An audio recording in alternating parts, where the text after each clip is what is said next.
நேயர்கள் அனைவருக்கும் வணக்கம். இது உங்கள் அபிமான ருசிக்கலாம் வாங்க நிகழ்ச்சி சீசன் 2. நம்முடைய ருசிக்கலாம் வாங்க நிகழ்ச்சியில் இன்றைக்கு நமக்காக திருமதி யோகாம்பாள் சுந்தர் அவர்கள் வந்திருக்காங்க. அம்மா என்னெல்லாம் ரெசிபி சமைச்சு கொடுக்க போறாங்கன்னு பார்க்கலாம். வணக்கம்மா. வணக்கம்டா. எப்படி இருக்கீங்க? நல்லா இருக்கேன்ப்பா. இன்னைக்கு என்ன சமைக்கிறீங்க? நிறைய வேற எந்த பருப்பும் இல்லைன்னு நினைக்கிறேன்.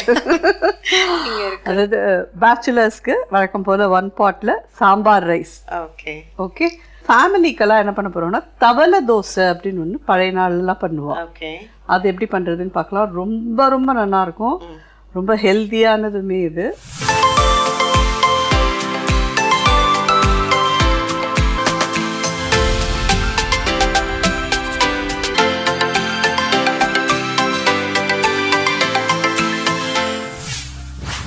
ஆக்சுவலி பார்த்தேன்னா வத்தக்குழம்பு சாதம் நம்ம பண்ணியிருக்கோம் இல்லையா, அதில் புளி ஜலத்திலேயே நல்லா வேக விட்டோம்.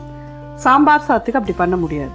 நம்ம வந்து புளியை வந்து கெட்டியாக கரைச்சிட்டு நல்லா வெந்ததுக்கு அப்புறமா புளி ஜலத்தை விட்டு கடைசியாக திறந்துட்டு கொதிக்க விடணும்.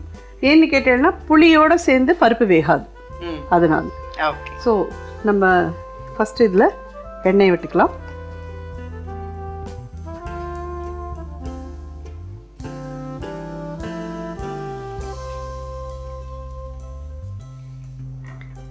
வெங்காயம் கொடுத்துருங்கப்பா. சீரகம் மேலே தான் நம்ம கடுகு தாளிக்க போகிறோம். இதில் வந்து ஒரு 1/2 ஸ்பூன் ஜீரகம் மட்டும் போடலாம். சாம்பார் வெங்காயம் இருக்குங்கிறவா நிறைய சாம்பார் வெங்காயம் வாங்கி போட்டுக்கோங்க. இல்லை அப்படின்னா ஏன்னா பேச்சுலர்ஸ்க்கு ஒர்க்கிங் உமன்ஸ்க்குலாம் நிறைய பேருக்கு அதை உரிக்கிறதுக்குலாம் டைம் இருக்காது. அதனால இந்த மாதிரி பெருசாக அது பண்ணி போட்டுக்கணும். இது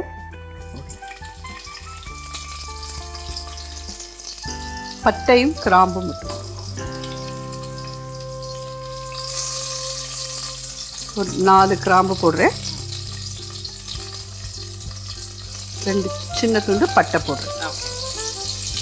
சாம்பார் சாதம் இது மஸ்டாமா போடும். இது போட்டேன்னா ஒரு நல்ல ஒரு ஹோட்டல்லலாம் உங்களுக்கு கிடைக்கும் பார்த்துருக்கேன். அந்த ஒரு வாசனையோடு ரொம்ப நல்லா இருக்கும். என்னன்னா நம்ம வீட்டில் பண்ணினாலும் அந்த ஹோட்டலில் பண்ணுற டேஸ்ட் தான் நிறைய பேருக்கு பிடிக்கிறது.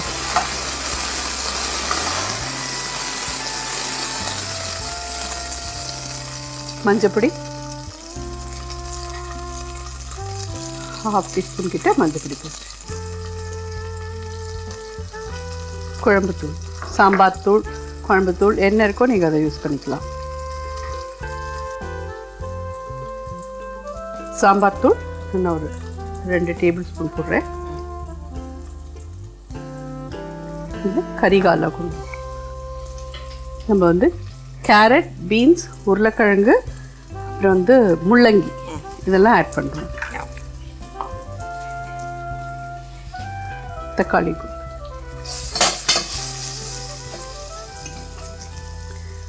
2 தக்காளி ஆட் பண்ணுறேன்.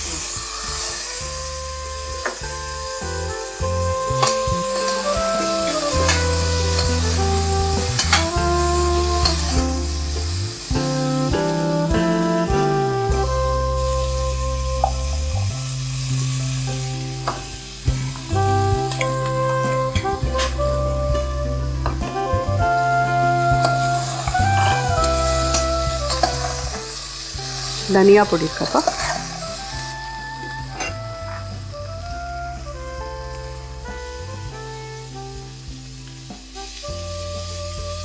ஸோ வெஜிடபிள்ஸ் கூட இப்போ சிலதெல்லாம் கட் பண்ணி கூட பேக் பண்ணி வந்து இருக்கு. காரப்பொடி கொஞ்சம்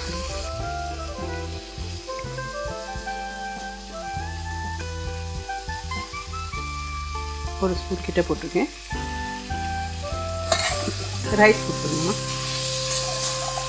பச்சரிசி நம்ம யூஸ் பண்ணுறோம். 1 கப்பு. 1 கப் பச்சரிசிக்கு 1/2 கப் துவரம்பருப்பு.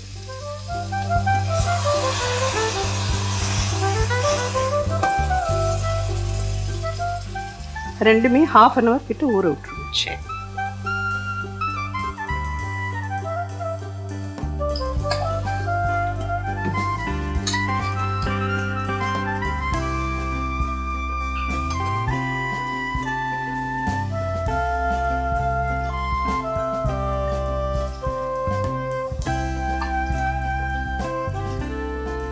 நம்ம முன்னாடியே அரிசி ஊற வச்சிருந்த தண்ணி, பருப்பு ஊற வச்சிருந்த தண்ணி, அது 1 கப் கிட்ட விட்டுட்டோம். அதுக்கப்புறம் 2 விட்டுட்டோம். இப்போது டோட்டலாக 3 ஆயிடுத்து. இப்போ இன்னொன்று 4 கப் கிட்ட தண்ணி விட்டுருச்சு. இப்போ கண்டிப்பாக 1/2 hour ஆகுது. ரெண்டுமே ஊறணும், அரிசி பருப்பு 2 ஊறணும். ஓகே. உப்பு தான்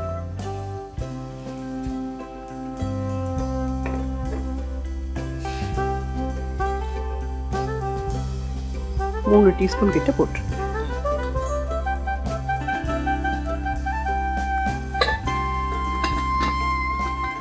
ஸோ இப்போ தவளை தோசைக்கு உண்டானது ரெடி பண்ணிக்கலாம்ப்பா.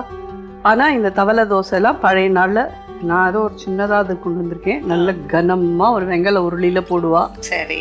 ஒரு தோசை ஆகிறதுக்கு 1/2 மணி ஆகும். ஏன்னா விறகடுப்பில் தான் பண்ணுவா. சின்னதாக வச்சுப்பா, தீஞ்சு போயிடக்கூடாதுன்னு. எண்ணெய் வேற உண்டுன்னு விட்டுருப்பா. அடியில் ஃபுல்லாக கரை ஆகும். மேலே இந்த மாதிரி மூடி போட்டு வச்சுருவா. அதுக்கப்புறம் நல்ல கரை ஆன அப்புறமா டேர்ன் பண்ணுவா. சில பேர் வந்து டேர்ன் பண்ணவே மாட்டா, அப்படியே எடுத்து கொடுத்துருவா. ஏன்னா மேலே இருக்கிறதுலாம் அரிசி உப்புமா மாதிரி இருக்கும், உள்ளே இருக்கிறது வந்து நல்ல தோசை கிறிஸ்பியாக நல்லா இருக்கும். ஒத்தரால் ஒன்று சாப்பிட்டாலே பெருசு. இந்த நாள் நம்மளெல்லாம் பாதி தான் சாப்பிட முடியும். அவ்வளோதான், நமக்கெல்லாம் கெப்பாக்குட்டி. ஸோ இப்போ பண்ண ஆரம்பிக்கலாம்ப்பா. சரி.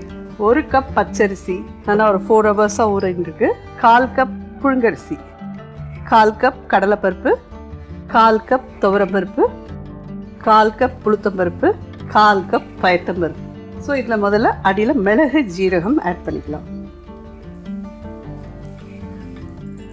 ஒரு 1/2 டீஸ்பூன் கிட்ட மிளகு போடுறேன்.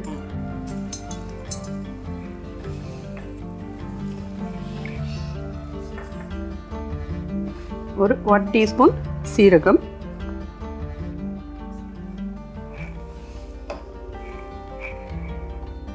பச்சரிசி இதில் ஆட் பண்ணுறேன்.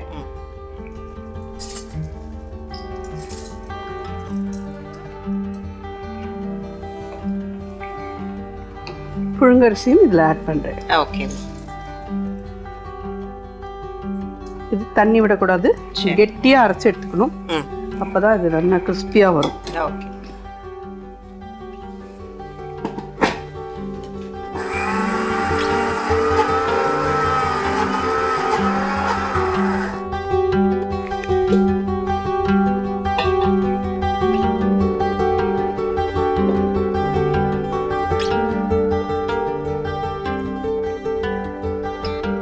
பார்த்தீங்கன்னா இந்த மாதிரி ரவையாக தெரியறதா? ஆமாம்.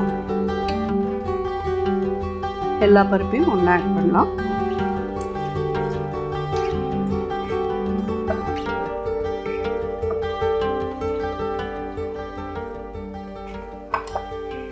ஸோ அப்போல்லாம் ரெசிபீஸ் எல்லாம் அந்த அரிசி பருப்பு இதை வச்சு தான் இருக்கும். இப்போதான் அதோட தவளை அப்படின்னு வந்ததுன்னா அப்போல்லாம் சாதம் வெடிக்கிற தவளை மட்டும்தான் அவளுக்குலாம் ஒரு பெரிய பாத்திரம், வெறும் அகலமான பாத்திரமா இருக்கும். ஓகே.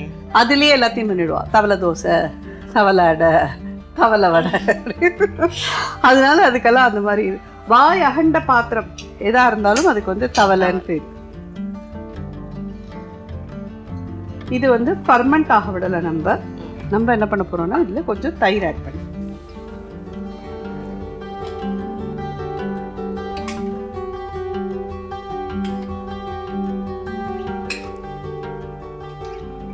இல்லைன்னு இதை ஃபர்மெண்ட் பண்ண விட்டுட்டு நெக்ஸ்ட் டே பண்ணணும். அதுக்கு பதிலாக நம்ம இப்போ தயிரை விட்டு உடனடியாக பண்ணணும்.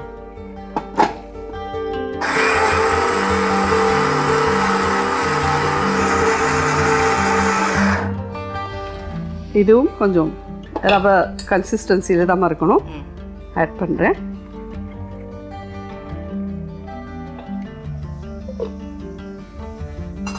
இதுக்கு ஒரு தாளிப்பு கொடுக்கணும்ப்பா. எண்ணெய் கொடு.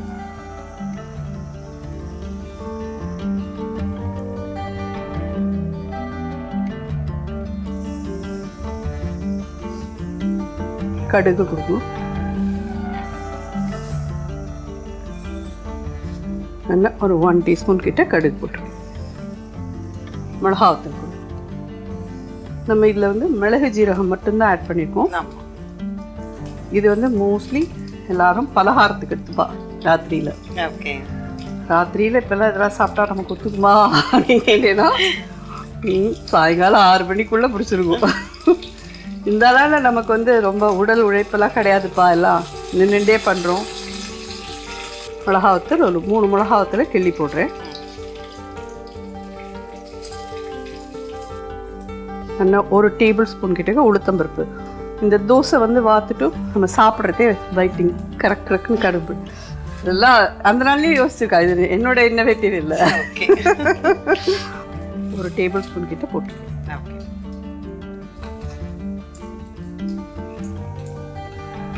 பெருங்காயத்தூள்,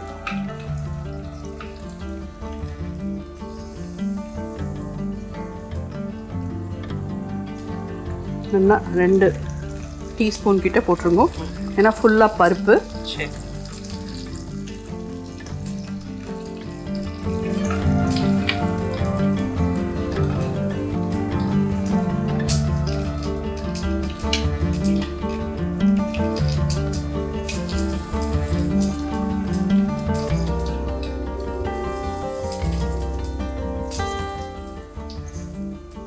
உப்பு கொடுத்து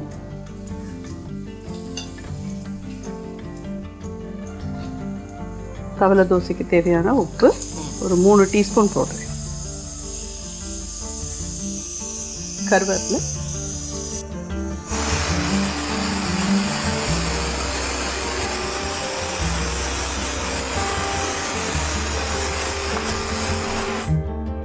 கொத்தமல்லி. ஸோ தவளை தோசைக்கு மாவு தயார் பண்ணிட்டாங்க. ஒரு பக்கம் சாம்பார் ரைஸும் சூப்பராக ரெடி ஆகிட்டு இருக்கு. அரைச்சிட்டு நல்லா ஒரு 1/2 hour கிட்ட இதை ஃபர்மெண்ட் ஆக விட்டுருங்க. 1/2 hour இருந்தால் அப்புறம் ரொம்ப ஜாஸ்தியெலாம் வேண்டாம், கொஞ்சம் ஊறினா நல்லா வரும், அவ்வளோதான். அதே மாதிரி திக்னஸும் எப்படி இருக்கணும், ரொம்ப தண்ணியாலாம் தோசை மாவு மாதிரிலாம் இருக்க முடியாது. எண்ணெய் கொடுங்க.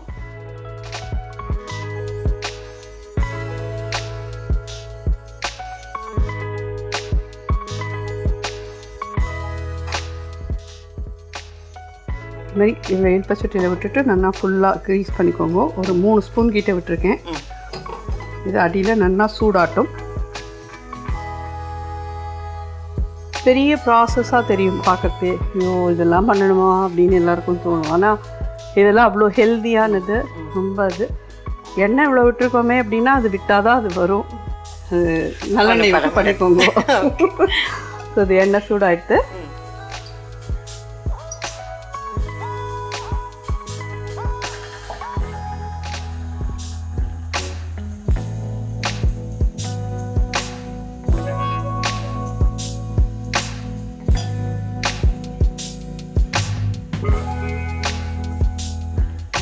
சின்னதாக வைக்கலாம்.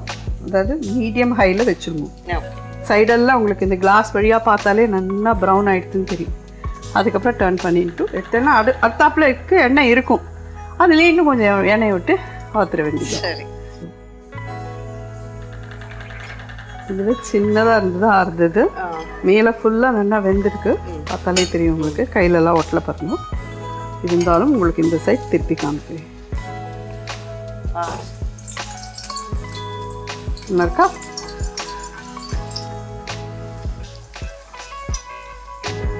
எவ்வளோ எண்ணெய் இருக்குது தெரியுது அடியில்.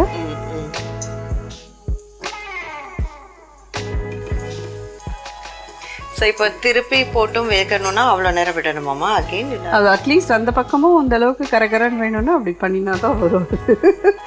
அது அட்லீஸ்ட் ஒரு 15 minutes ஆகிறது.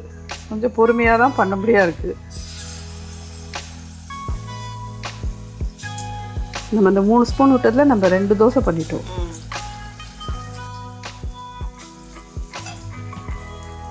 இது பாட்டுக்கு திருப்பி ஆகட்டும்.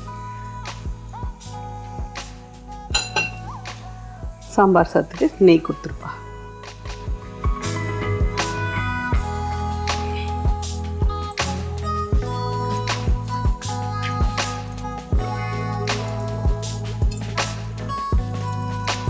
கடுகு,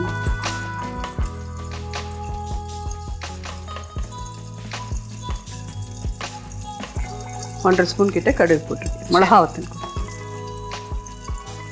ஒரு 3 மிளகாவத்தல், பெருங்காயம்,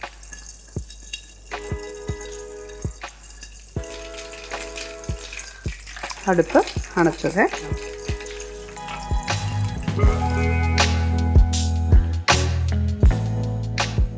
ஏமா சொல்லுப்பா. நீ என்ன கேட்க வர எனக்கு தெரியுது. இல்ல இந்த செந்தில் கவுண்டமணி மாதிரி எனக்கு அப்பப்பா டவுட். இப்படி பொறுமையா இவ்வளவு நேரம் ஊத்துறீங்க. பனியார கல்ல குட்டி குட்டியா ஊத்துனா அதுவும் பண்ணலாம். ஆனா அது பேர் பனியார கல்ல பண்றதுனால நீங்க வந்து அதை பேர் மாத்திக்கலாம். பேர் மாத்திக்கலாம், அவ்வளவுதான். தவளை தோசை அப்படின்னு சொல்ல முடியும். உங்களோட எவ்வளவு ட்ரெயின் ஆயிருக்குன்னு நீங்க பார்த்து பெருமைப்படணும் நீங்க. இந்த ஸ்டேஜ்ல சின்ன எலுமிச்சம்பழம் அளவு புளியை இதில் கரைச்சு விட்டுறலாம்.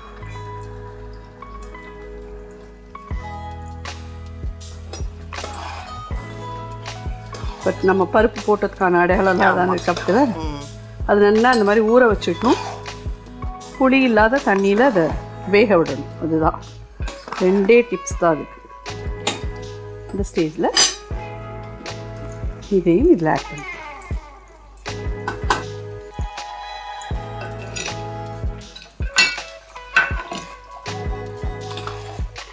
கொத்தமல்லி கொடுப்பா.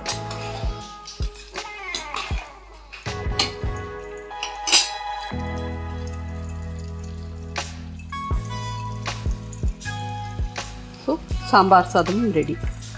நான் சொன்ன அந்த மிளகா அப்படி உனக்கு பண்ணி தரணும் இல்லையா? சாம்பார் பிடித்தாப்பா. கொஞ்சமாக உப்பு கொடு. டெஃபினட்டாக அதை ட்ரை பண்ணி பார்த்துட்டு எல்லாரும் சொல்லுவோம். அதுக்கப்புறம் இதுதான் எல்லாத்துக்குமே எடுத்துக்கு. ஜஸ்ட் ஒரு சின்ன பிஞ்ச் உப்பு போடுவேன். நல்லெண்ணெய் இருக்காப்பா?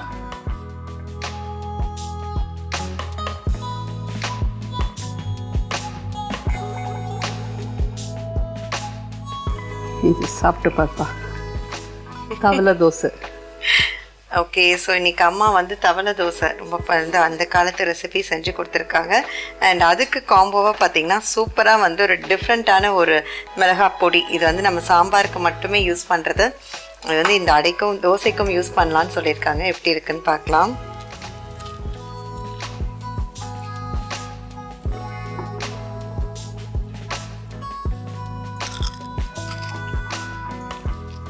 தோசை வேற லெவல், நல்லா கிறிஸ்பியா சூப்பரா இருக்கு.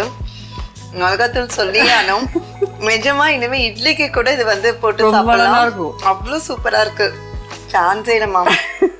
ஆக்சுவலி உப்பெல்லாம் போட்டுதான் அரைச்சிருப்போம். இருந்தாலும் அது மேலே வேற கொஞ்சம் உப்பு போடுறதுனால செம பஞ்சா இருக்கு. சூப்பரா இருக்கு. தேங்க்யூ. நீங்களாவே கண்டுபிடிச்சிங்களா? ஆமா, சூப்பர்மா. மனோகா அப்படி இல்லை. சரி ஒரு நாள் என்ன பண்ணலாம், சரி இதை போட்டு பசங்களுக்கு கலந்து வச்சிடலாம் அப்படின்னு வச்சா அவளுக்கு தெரியும். அதுக்கப்புறம் இதை தான் கேட்க ஆரம்பிச்சா. தவளை தோசை உடனே இதை கொடுத்துரும் அப்படின்னுவா. 1 pot சாம்பார் ரைஸ். தேங்க்யூமா. ஸோ பேச்சுலர்ஸ்க்காக வந்து 1 pot சாம்பார் ரைஸ் செஞ்சு கொடுத்துருக்காங்க. இதனுடைய டேஸ்ட் எப்படி இருக்குன்னு பார்க்கலாம்.